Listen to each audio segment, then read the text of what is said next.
Now when it was morning, all the chief priests and those in authority took thought together with the purpose of putting Jesus to death. And they put cords on him and took him away and gave him up to Pilate, the ruler.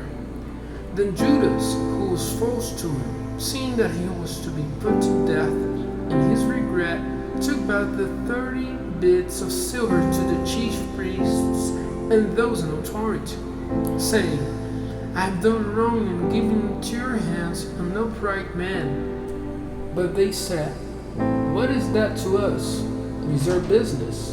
And he put down the silver in the temple and went out and put himself to death by hanging. And the chief priests took the silver and said, It is not right to put it in the temple store, for it's the price of blood. And they made a decision to get with the silver in the potter's field as a place for the dead of other countries. For this cause, that field was named the field of blood to this day. Then came true that which was said by Jeremiah the prophet, and they took the 30 bits of silver, the price of him who was valued by the children of Israel. And they gave them for the potter's field as a hand word from the Lord. And Jesus was before the ruler, who put a question to him, Are you the king of the Jews? And Jesus said to him, You say so. But when the chief priests and those in authority made statement against him, he gave no answer. Then says Pilate to him, Do you give no attention to what other witnesses say against you? And he gave him no answer, not even a word, so that the ruler was greatly surprised. Now at a feast, it was the way for the ruler to let free to the people one prisoner at their selection. And they had then an important prisoner, whose name was Barabbas. So when they came together, Pilate said to them, Whom will you have, Barabbas or Jesus, who is named Christ?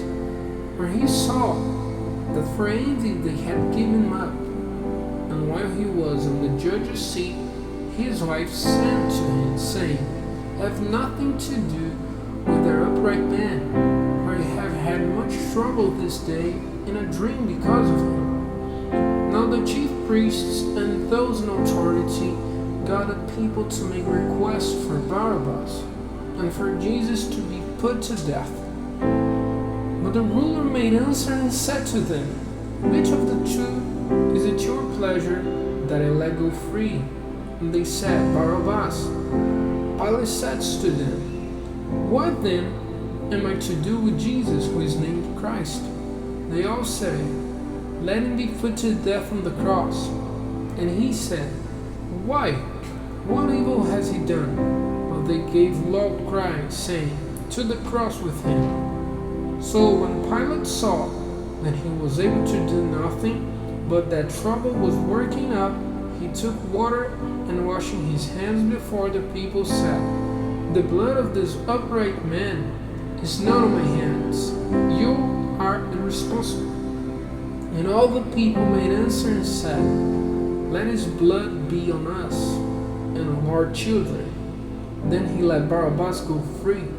But after having Jesus whipped, he gave him up to be put to death on the cross.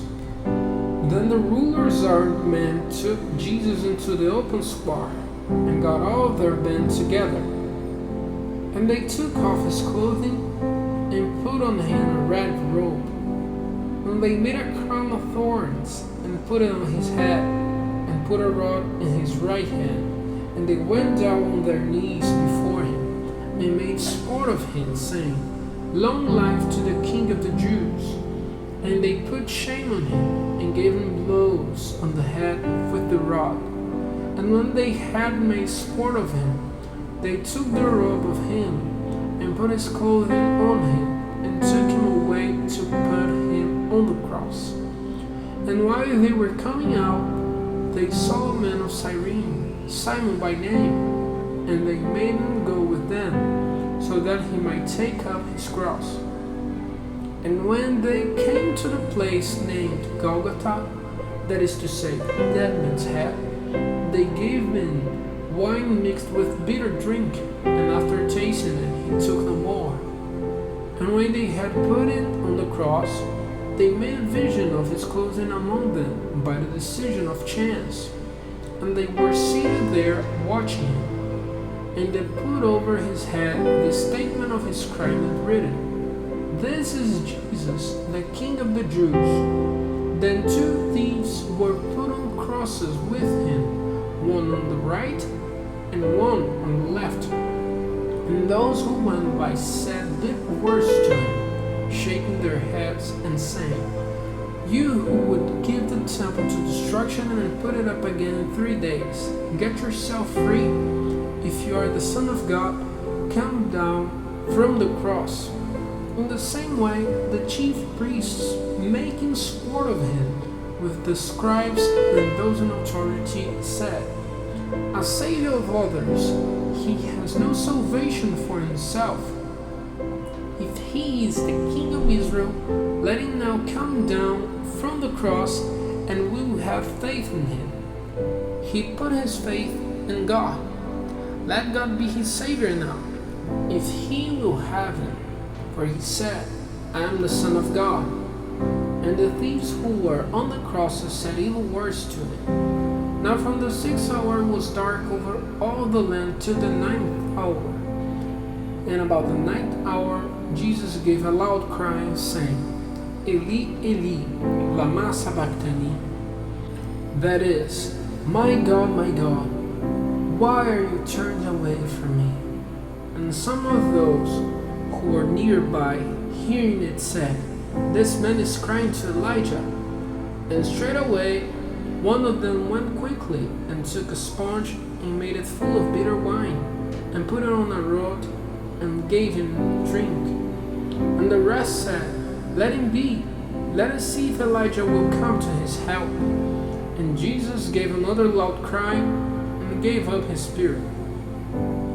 And the curtain of the temple was parted in two from end to end, and there was an earth shock, and the rocks were broken, and the resting places of the dead came open, and the bodies of a number of sleeping saints came to life.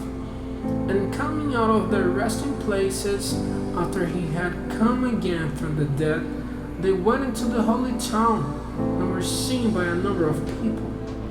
Now the captain and those who were with him watching Jesus, when they saw the earth shock and the things which were done, were in great fear and said, "Truly this was the Son of God." And a number of women were there, watching from a distance, who had come with Jesus from Galilee, waiting on his knees, among whom was Mary Magdalene and Mary, the mother of James and Joseph, and the mother of the sons of Zebedee. And in the evening there came a man of wealth from Arimathea, Joseph by name, who was a disciple of Jesus. This man went into Pilate and made a request for the body of Jesus. Then Pilate gave orders for it to be given to him. And Joseph took the body, folded it in clean linen, and put it in the resting place which had been cut out of the rock for himself. And after rolling a great stone to the door of it, he went away. And Mary Magdalene was there, and the other Mary, seated by the place of the dead. Now on the day after the getting ready of the Passover, the chief priests and Pharisees came together to Pilate, saying, "Sir, we have in mind how that false man said, while he was still living, after 3 days I will come again from the dead. Give orders then that the place where his body is made safe till the 3rd day, for fear that his disciples come and take him away secretly and say to the people, he has come back from the dead, and the lesser will be worse than the first." Pilate said to them, "You have watchmen. Go and make it as safe as you are able." So they went and made safe the place where his body was, putting a stamp on the stone, and the watchmen were with them.